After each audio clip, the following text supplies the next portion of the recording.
Hello everyone, my name is Kanika. Welcome back to Sped education.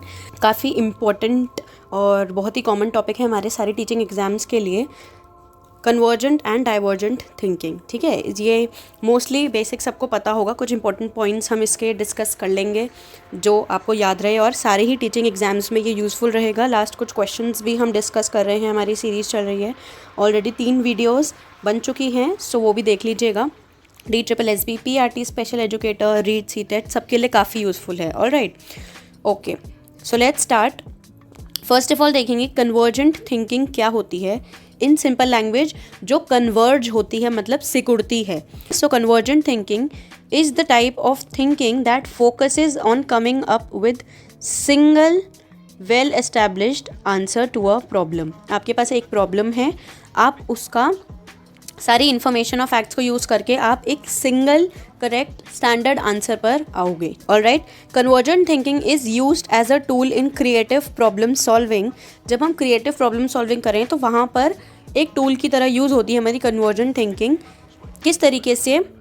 When an individual is using critical thinking, यहाँ पर critical thinking का use होता है to solve a problem. They consciously use standards और probabilities to make the judgments. ठीक है, यहाँ पर हम जो स्टैंडर्ड्स हैं या हम देखते हैं क्या क्या प्रोबेबिलिटीज़ हैं, क्या क्या पॉसिबिलिटीज़ हैं, उन सबको देख के और फिर एक स्टैंडर्ड सोल्यूशन पे या एक जजमेंट हम पास करते हैं। यहाँ पे हम क्रिटिकल थिंकिंग का यूज़ करते हैं। ठीक है, कन्वर्जेंट थिंकिंग में हमारे लॉजिक्स यूज़ होते हैं।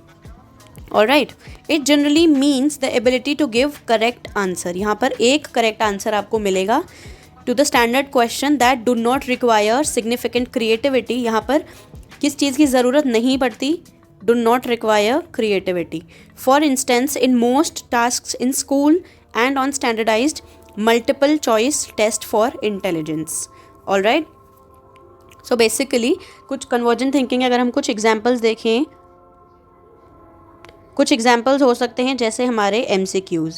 ठीक है, MCQs में क्या होता है, हमारे पास 4 ऑप्शंस होते हैं। इन चारों में से ही अपने लॉजिक और अपने इंटेलेक्ट को यूज़ करके हम एक करेक्ट आंसर निकाल सकते हैं, और एक ही करेक्ट आंसर यहाँ पर होता है। ठीक है, तो ये हो गए फॉर एग्जाम्पल MCQs। या फिर इसमें होते हैं हमारे क्लोज एंडेड क्वेश्चंस। ठीक है, जिनका एक ही पॉसिबल आंसर हो सकता है। जैसे अगर हम 2+2 लिखेंगे तो इसका पॉसिबल आंसर एक ही है, सही स्टैंडर्ड करेक्ट आंसर 4। ठीक है, हम यहाँ पर 3, 5, 10 कुछ और भी लिखेंगे तो वो गलत हो जाएगा। तो ये क्लोज एंडेड क्वेश्चंस हैं जिनमें हमारे पास बहुत ज़्यादा कुछ क्रिएटिव करने की चॉइस नहीं है।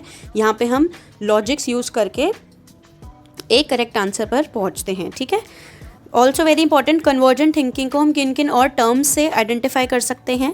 Critical thinking, linear thinking, vertical thinking और एनालिटिकल थिंकिंग। ठीक है, these are all other names for convergent thinking. Alright, so convergent thinking में क्या होता है? We begin with information. हमारे पास पीसेज ऑफ इंफॉर्मेशन है, हम इस सारी इंफॉर्मेशन को यूज़ करेंगे, और इस सारी इंफॉर्मेशन को यूज़ करके हम एक कॉमन पॉइंट पे, एक करेक्ट आंसर पर, एक करेक्ट सोल्यूशन पर पहुँचेंगे। ठीक है, क्लोज एंडेड मतलब इसके एंड्स खुले नहीं हुए, ये आपको एक ही आंसर देगा। ठीक है, यहाँ पे हम अपनी क्रिएटिविटी, ज़्यादा out of the box thinking, हम सोचे कि 2 के 4 नहीं, एक सोल्यूशन मिलेगा आपको करेक्ट। ठीक है, तो ये है आपकी कन्वर्जेंट थिंकिंग। देन इसके बिल्कुल उल्टा होता है हमारा डाइवर्जेंट थिंकिंग। डाइवर्ज होती है, जो फैलती है। ठीक है, अलग अलग डायरेक्शन में डाइवर्ज होती है, फैलती है, जिसे हम अपसारी चिंतन बोलते हैं। Divergent thinking basically is complete opposite, और यहाँ पर हम अपनी क्रिएटिविटी या क्रिएटिव आइडियाज़ को यूज़ करके we can explore many possible solutions. हम यहाँ पर बहुत सारे अलग अलग पॉसिबल सोल्यूशंस निकाल सकते हैं। ठीक है, दिस इज़ कंप्लीट ऑपोजिट। जैसे कि हमें क्वेश्चन दिया हुआ है dash plus dash is equal to 11। So इसका एक से ज़्यादा आंसर हो सकता है। राइट, यहाँ पर हम 1 + 10 भी कर सकते हैं, 2 + 9 भी कर सकते हैं, 3 + 8 भी कर सकते हैं, 4 + 7 भी कर सकते हैं, 5 + 6 भी कर सकते हैं। राइट, तो यहाँ पर we have more than 1 solution.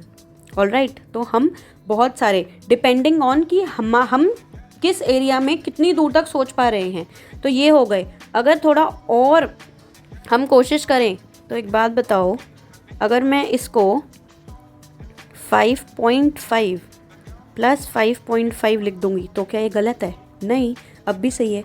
तो इस क्वेश्चन के कितने अनलिमिटेड सॉल्यूशंस हैं आप ये देख लो, ठीक है। तो ये होती है मेरी डाइवर्जेंट थिंकिंग कि हम एक पॉइंट को, हमें ये एक पॉइंट दिया हुआ था 11, इसको यूज़ करके हमने कितने सारे अलग अलग सॉल्यूशंस निकाल लिए, है ना। ऑलराइट, तो हम अपनी क्रिएटिविटी यूज़ करके बहुत सारे अलग अलग सॉल्यूशंस निकाल सकते हैं, एक्सप्लोर करते हैं हम यहाँ पे, ठीक है। Many possible solutions are explored in a short amount of time, unexpected connections are drawn, ठीक है। जैसे कि हम एकदम से सोच भी नहीं सकते, हाँ यार हम डेसिमल में भी तो उसको लिख सकते थे, right. Bye contrast, divergent thinking typically occurs in a spontaneous, free flowing non-linear manner such that many ideas are generated in an emergent cognitive fashion। ये बेसिकली स्पॉन्टेनियस और फ्री फ्लोइंग होती है, मतलब आपको एकदम से क्लिक करेगा कि यार इसका ये भी तो हो सकता है, यार इसका ये ऐसे भी तो कर सकते हैं, इस प्रॉब्लम को हम ऐसे भी तो सॉल्व कर सकते हैं, इस क्वेश्चन का हम इस तरीके से भी तो आंसर दे सकते हैं, है ना।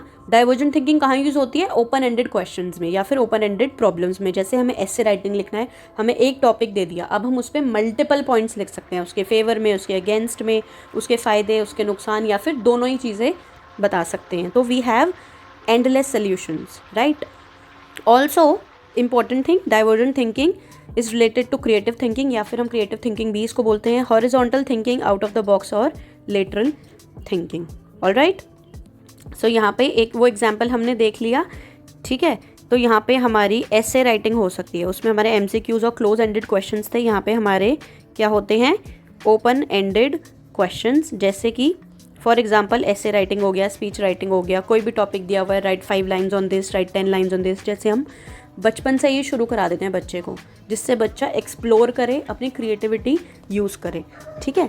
इंग्लिश में, हिंदी में, मैथ्स में, मैथ्स का एग्जाम्पल भी हमने देख लिया। तो इस तरीके से होती है हमारी डाइवर्जेंट थिंकिंग। ऑलराइट, इमेजेस हैं, इजीली आपको याद रहेगा। एक प्रॉम्प्ट है, एक पीस ऑफ इंफॉर्मेशन है, मे बी कोई प्रॉब्लम है, मे बी कोई क्वेश्चन हो सकता है, कुछ भी हो सकता है इस प्रॉम्प्ट में, ठीक है। नाउ आपके पास सिर्फ एक यही है, अब इसको यूज़ करके हम मल्टीपल सॉल्यूशंस निकाल सकते हैं, ठीक है। तो यहाँ पे क्या हो रहा है, हम एक पॉइंट से अलग अलग दिशाओं में जा रहे हैं। यह है आपकी अपसारी चिंतन, ठीक है। We can generate many solutions.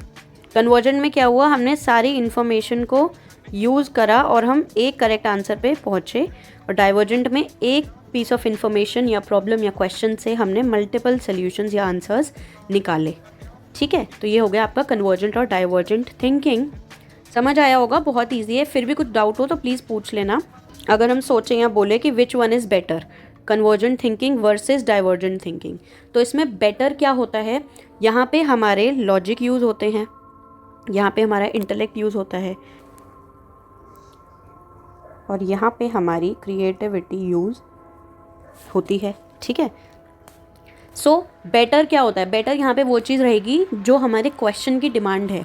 हमसे क्वेश्चन क्या पूछा गया है या फिर हमारे सामने प्रॉब्लम क्या है, उस हिसाब से हम देखेंगे कि हम यहाँ पे कन्वर्जेंट थिंकिंग लगाएंगे या डाइवर्जेंट थिंकिंग लगाएंगे। अगर हमसे क्वेश्चन पूछा है MCQ फॉर्म में, जैसे जो हमारे टीचिंग एग्जाम्स में, तो हम वहाँ पे अपनी क्रिएटिविटी तो नहीं लगा सकते ज़बरदस्ती कि नहीं हमें शीट दो, MCQ में से नहीं फिल करेंगे, हम अपने आंसर लिखेंगे, नहीं। क्वेश्चन के डिमांड के अकॉर्डिंग हमारी थिंकिंग लगेगी, कन्वर्जेंट या डाइवर्जेंट। ऑलराइट, तो यहाँ पे आपका लॉजिक यूज़ होगा, यहाँ पे आपका इंटेलेक्ट यूज़ होगा, आपकी जो प्रीवियस नॉलेज है, प्रायर नॉलेज है, और यहाँ पे हम अपनी क्रिएटिविटी यूज़ करते हैं। यहाँ पे एक्सप्लोरेशन होता है एक से ज़्यादा आंसर्स की, और किस किस तरीके से हम इस प्रॉब्लम का सल्यूशन निकाल सकते हैं। Alright, so this is convergent and divergent thinking. Now इसके नोट्स आपको मिल जाएंगे टेलीग्राम पर, स्पेड्यूकेशन के नाम से चैनल है, यूट्यूब पे सब्सक्राइब कर लीजिएगा अब तक ना किया हो तो, और अपने साथी संबंधियों के साथ शेयर भी कर देना अगर आपको यूज़फुल लग रहा है तो। ऑलराइट, और बाकी इंस्टाग्राम और फेसबुक पे भी सेम स्पेड्यूकेशन नाम से आपको अकाउंट से चैनल्स मिल जाएंगे, वहाँ पर भी you can join. And yes, this is it for this video. Thank you so much for all your love and support. I'll see you super soon in my next video. Till then, take care. Bye bye.